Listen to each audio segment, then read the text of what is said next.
Peace. This is Wise for Wise Words Media, and man, we saw it. We saw it go down exactly how I called it.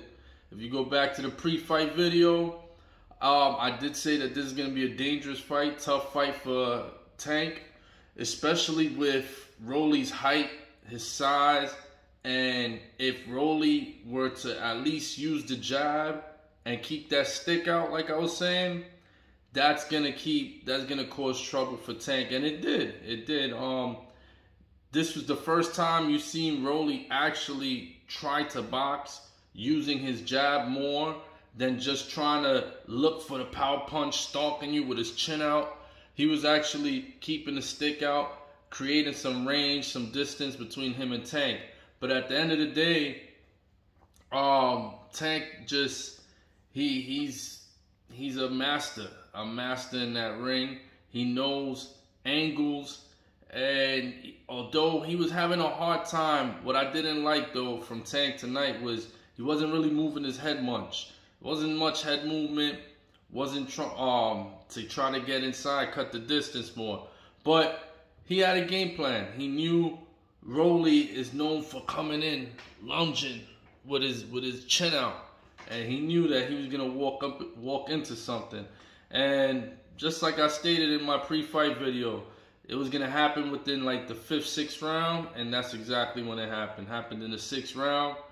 Rolly walks in, boom, catches a vicious hook, and goes slumping straight into the ropes. Great win for Tank Davis. I mean, Tank is a force in one of the most competitive divisions that there is in boxing today, the 135-pound lightweight division. That division is loaded. You have Tank there. You have next week Devin Haney and George Kambosos that are gonna go for undisputed. You have those two guys there as well. You have Teofimo Lopez. You have the young up-and-coming guy, El Rayo Valenzuela. You have El Rayo. You have even Anxiety Boy. And speaking of Anxiety Boy, that's why after all of that clout chasing that this dude was doing, and what's his name, Ryan Garcia, after all of that clout chasing Garcia was doing, got on Mike Tyson's show, getting Mike Tyson hype, talking about, yeah, Tank, you gotta fight me after this interview, and getting Tyson hype, like, yeah, this fight's gotta happen, Tank, you gotta make it happen. So all he did was pull out of that fight, just like he does all the other fights. He just forced the WBC to pull him out of the Pitbull Cruz fight, so he's no longer fighting Pitbull Cruz. So that's all Anxiety Boy does.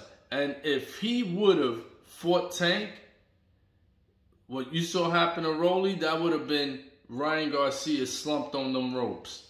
I love that going into this fight, it was brought up that Adrian Broner talked a lot and Marcos Maidana humbled him.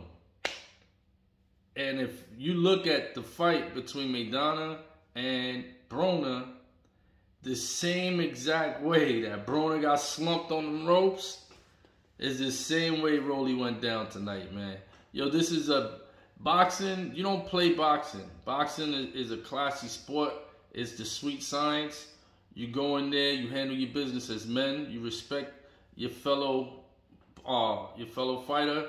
And Rolly's very disrespectful. You know, he's entertaining because he's disrespectful, but at the end of the day, he's very disrespectful. And now look, now he got to hold all that. He didn't even want to do a press conference. He didn't even want to do the post-fight talk. So, you know, we'll see what he says in the presser.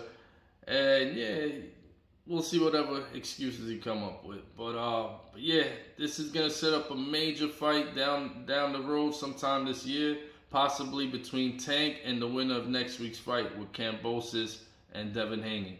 Or he can take on probably like a Teofimo Lopez next. But congratulations to Tank Davis on another devastating knockout. And yeah, he's a star. Tank Davis is a star, and he is one of the faces of boxing today.